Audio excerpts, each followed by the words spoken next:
بسم اللہ الرحمن الرحیم۔ شروع اللہ کے نام سے جو بڑا مہربان نہایت رحم کرنے والا ہے۔ اس ویڈیو میں کعبہ کی تعمیر کا تذکرہ کیا جائے گا اور تاریخ میں مکہ کی تعمیر کتنی بار کی گئی، ہجر اسود کو نصب کرنے پر لڑائی کی وجہ کیا بنی۔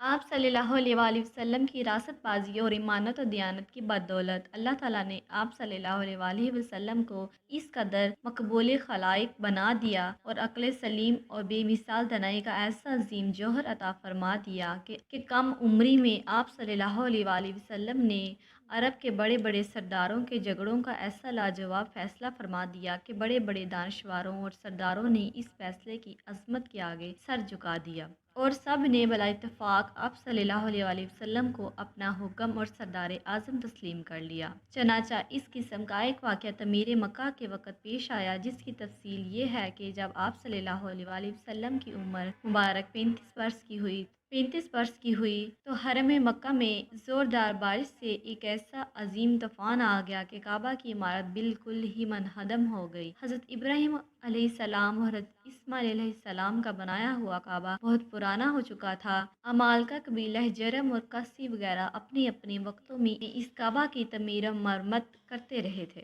مگر چونکہ عمارت نشیب میں ہی تھی، اس لیے پہاڑوں سے برساکی پانی کے بہاؤ کا ایک زوردار دھار وادی مکہ میں ہو کر گزرتا تھا۔ کعبہ کی حفاظت کے لیے بالائی حصہ میں قریش نے کئی بند بھی بنائے تھے، مگر وہ بند بار بار ٹوٹ جاتے تھے، اس لیے قریش نے یہ طے کیا کہ عمارت کو ڈھا کر پھر سے کعبہ کی ایک مضبوط عمارت بنائی جائے۔ چنانچہ قریش نے مل جل کر تعمیر کا کام شروع کر دیا۔ اس تعمیر میں حضور صلی اللہ علیہ وآلہ وسلم بھی شریک ہوئے اور سرداران قریش کے دو بدوش پتھر اٹھا اٹھا کر لاتے۔ مختلف قبیلوں نے تعمیر کے لیے مختلف حصے آپس میں تقسیم کر لیے۔ جب عمارت حجر اسود تک پہنچی تو قبائل میں سخت جھگڑا کھڑا ہو گیا۔ ہر قبیلہ یہی چاہتا تھا کہ ہم ہی حجر اسود کو اٹھا کر دیوار میں نصب کریں تاکہ ہمارے قبیلے کے لیے یہ فخر و اعزاز کا باعث بنے۔ اس کشمکش میں 4 دن گزر گئے، یہاں تک کہ نوبت پہنچ گئی کہ تلواریں نکل آئیں اور بنو عبدالدار اور بنو عدی کے قبیلوں نے تو اس پر جان کی بازی لگا دی۔ 5ویں دن حرم کعبہ میں تمام قبائل عرب جمع ہوئے۔ ایک بڑے بوڑھے شخص نے یہ تجویز پیش کی کہ کل جو شخص صبح سویرے سب سے پہلے حرم کعبہ میں داخل ہوا،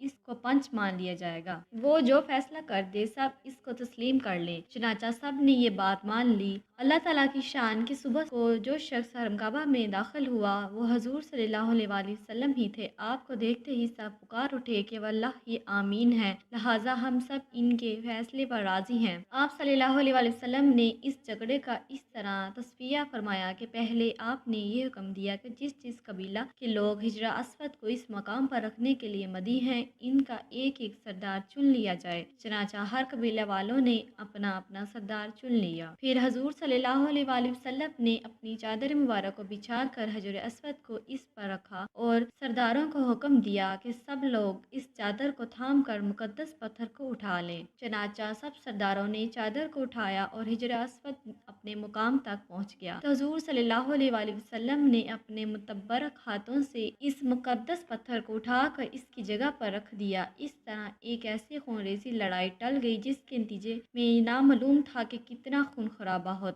تاریخ مکہ میں تحریر فرمایا ہے کہ خانہ کعبہ کی تعمیر 10 مرتبہ کی گئی۔ سب سے پہلے فرشتوں نے ٹھیک بیت المعمور کے سامنے ایک زمین پر خانہ کعبہ بنایا، پھر حضرت آدم علیہ السلام نے اس کی تعمیر فرمائی۔ اس کے بعد حضرت آدم علیہ السلام کے فرزندوں نے اس عمارت کو بنایا۔ اس کے بعد حضرت ابراہیم علیہ السلام اور ان کے فرزند حضرت اسماعیل علیہ السلام نے اس مقدس گھر کو تعمیر کیا، جس کا تذکرہ قرآن مجید میں موجود ہے۔ قریش قبیلہ نے مکہ کی تعمیر کی، جس میں خود حضرت محمد صلی اللہ علیہ وسلم نے بھی شرکت فرمائی اور قریش کے ساتھ خود بھی اپنے دوست مبارک پر پتھر اٹھا اٹھا کر لاتے رہے۔ اگر آپ کو میری یہ ویڈیو اچھی لگی ہے تو میرے چینل کو سبسکرائب اور ساتھ میں لگے بیل آئیکن کو پریس کریں تاکہ میری نئی آنے والی ویڈیو کا ہر نوٹیفیکیشن آپ کو بر وقت پہنچتا رہے۔ Thanks for watching.